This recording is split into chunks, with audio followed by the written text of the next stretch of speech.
My wife leaned in close, her smile still fixed for the room, and hissed through her teeth, "Stay in the back. Don't embarrass me." It wasn't the first time she'd said it. It wouldn't be the last. But something about the way she said it that night, tight, rehearsed, like a line she'd practiced, made it sink deeper than usual. I nodded, because that's what I always did. 30 seconds later, the billionaire walked past her and came straight to me. I was standing behind a marble column near the edge of the ballroom, exactly where Marianne had placed me, close enough to be present, far enough to be irrelevant. I was studying the pattern in the stone, pretending to be interested in my drink, when Eleanor Price appeared in front of me. She didn't hesitate. She didn't ask my name. She reached out and took my hands. Not shook them, took them. Her fingers were warm and steady, the grip confident, like she already knew I wouldn't pull away. She didn't glance at my rented tux or my scuffed shoes. Her eyes went straight to my wrist, to the pale scar that curved like a question mark from a job gone wrong 20 years earlier. Her breath caught. The room kept humming around us, soft jazz from the trio by the windows, polite laughter, the clink of crystal glasses, but for a single suspended second, it all faded into nothing. "I've been looking for you for 28 years, she whispered. Somewhere behind me, a glass slipped from someone's hand and shattered against the floor. I didn't need to turn around to know whose it was. That was the moment, the crack in the floor, the point of no return. Everything before it, every small humiliation, every swallowed word, every time I'd been told to stand back, stay quiet, not draw attention, came rushing in all at once, and something else came with it, too, a certainty that nothing after this moment would ever be the same. The gala had been Marianne's night from the start. She'd reminded me of that at least 3 times during the drive from Rockford, smoothing her dress at red lights, checking her lipstick in the visor mirror like we were headed to a magazine shoot instead of a charity fundraiser. "The new owner is in town," she said. "The donors will be watching. Optics matter." Then, as we pulled into the valet line along the river, she'd added, "Just stand back. Let me handle introductions." I nodded. I always did. Inside, the ballroom smelled like money, polish, perfume, and something artificially floral pumped in through the vents. Everything gleamed. A trio played soft jazz near the windows, and the river lights shimmered through the glass like part of the decor. Marianne glided ahead of me, heels clicking with purpose, shoulders back, chin lifted. She looked like she belonged there, like she owned the room. I did not.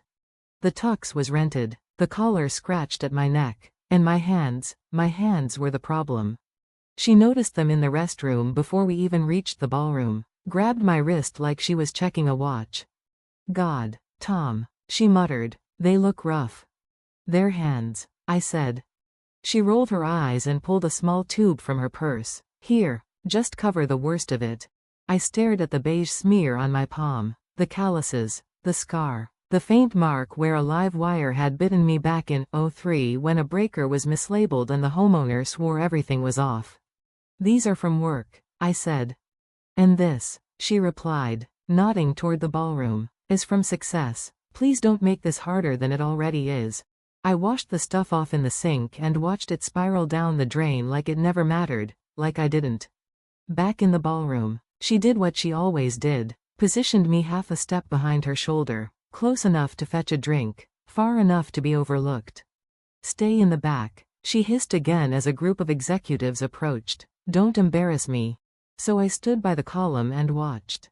Marianne laughed at jokes she'd heard 100 times before. She talked about leadership and culture and ethics like she'd invented them herself. People nodded, glasses clinked, names floated past me that meant nothing. Then the music dipped. A ripple passed through the room. Conversations softened, heads turned, phones disappeared into pockets. The owner had arrived. Eleanor Price moved through the crowd like she didn't need permission. Mid-50s, simple black dress, hair pulled back tight, no jewelry worth noticing, which meant it probably cost more than everything else in the room combined. She shook hands as she walked, but her eyes weren't lingering, they were searching. Marianne straightened immediately, lifted her glass, and stepped forward with a smile I knew too well. Eleanor didn't see her. She walked past the smile, past the toast, straight to me. I felt it before I saw it, like the air itself had shifted. Her gaze locked onto mine and didn't let go. 3 quiet steps closed the distance between us. She reached out, palms open. When she touched my hand, she paused. Her thumb brushed the scar on my wrist, slow and deliberate. Then she said it. 28 years. The room reacted behind her, sharp breaths, whispers, the thin chime of crystal hitting stone. Marianne's glass shattered at my feet. I tried to speak, but my throat closed. All I could manage was, "I think you've got the wrong guy." Eleanor shook her head once, just once.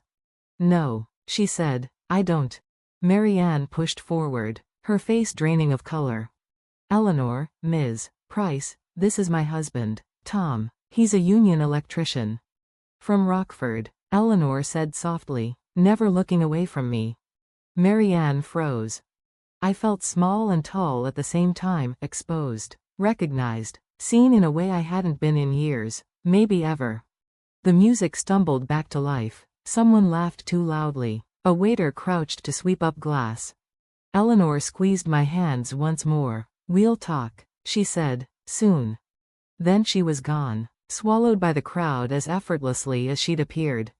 Marianne stared at me like I'd just burned the place down. "What was that?" she demanded. "What did you say to her?" "Nothing," I said. "I didn't say anything. She said it to me." Her jaw tightened. She bent to pick up her purse, then straightened, her smile snapping back into place like armor. "Go get another drink," she said, "and stay back." I did. But something had shifted. I could feel it in my chest, like a door that had been closed for years had finally cracked open, and for the first time, I wasn't sure I was willing to step back through it again. She hesitated, just a fraction of a second too long. "APO. Box in town." The words landed like a dropped wrench, sharp, metallic, final. I felt my stomach sink. Who authorized that? She glanced back at her screen, fingers frozen above the keyboard. "Your wife. Power of attorney." My throat went dry. I never signed a power of attorney. She pressed her lips together, sympathy flickering across her face like a reflex. "It's on file, Tom." I walked out of the credit union in a fog, the automatic doors whispering shut behind me. The drive back to the shop felt unreal, hands tight on the steering wheel, knuckles white, every red light stretching into something unbearable. I replayed the conversation again and again, searching for a version where this made sense. There wasn't one. That evening, I asked Marianne to sit down at the kitchen table, the same table we'd eaten pancakes at on Sunday mornings, the same place she'd once cried when the kids left for college. "I went to the credit union today," I said. She smiled, but it didn't touch her eyes. "Did you? They told me you changed the mailing address, and that you have power of attorney." She sighed, slow and controlled, like I'd just asked her something exhausting. "It was just easier that way. You forget things." "I don't forget my own name." "Don't be dramatic." I asked to see the paperwork. Without another word, she stood and walked to the kitchen drawer, pulling out a thick folder and sliding it across the table. It was heavy, tabs, dates, highlighted sections, official, organized, my name printed neatly on the top. "See?" she said gently. "You signed." I stared at the signature. It looked like mine, close enough to pass, close enough to fool anyone who didn't know the weight of their own hand. And then I remembered.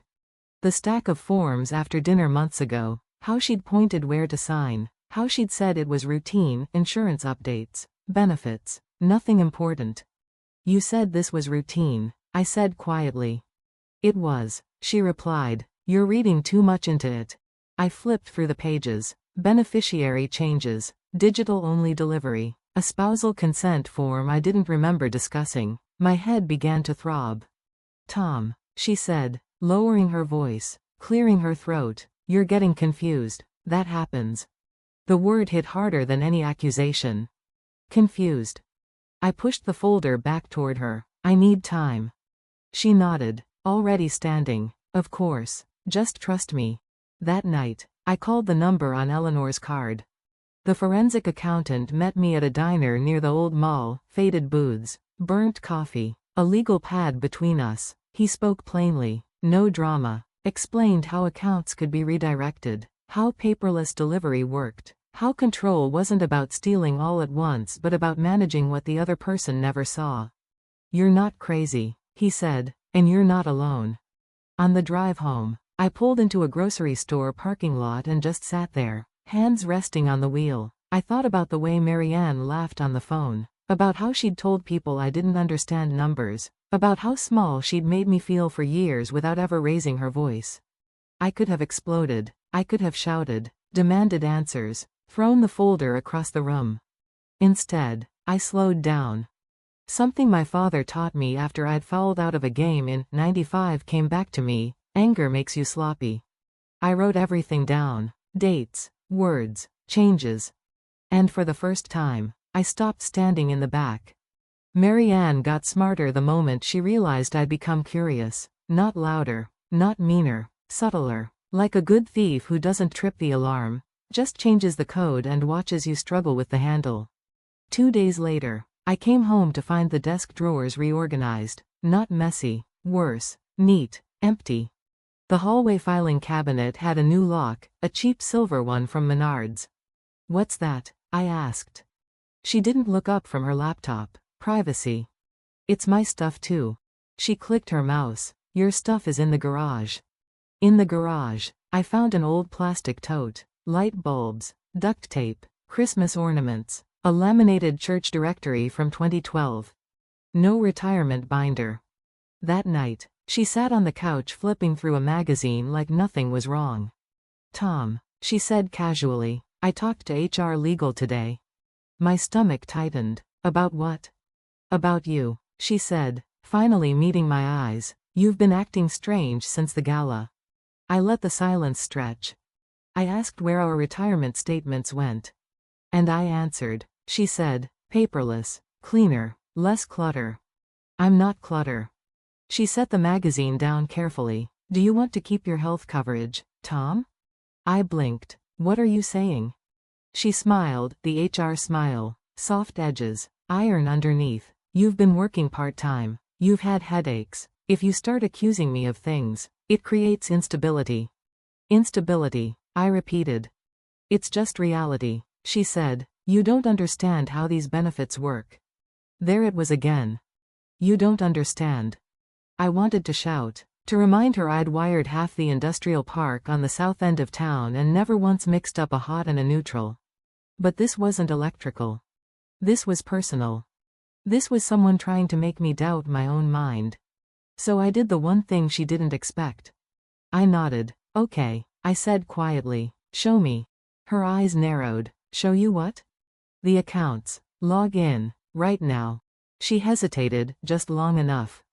Then she turned the laptop toward me, fingers flying. The screen flashed. Numbers appeared. She scrolled fast, too fast, then snapped it shut.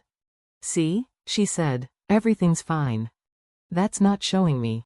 "It is," she snapped, then softened. "Tom, you're not thinking clearly." I looked at her, the woman I'd defended at funerals, holidays, PTA meetings, the woman who once leaned her head on my shoulder at the drive-in when life was simple. "I'm thinking clearer than I have in years," I said. I walked upstairs and shut the bedroom door.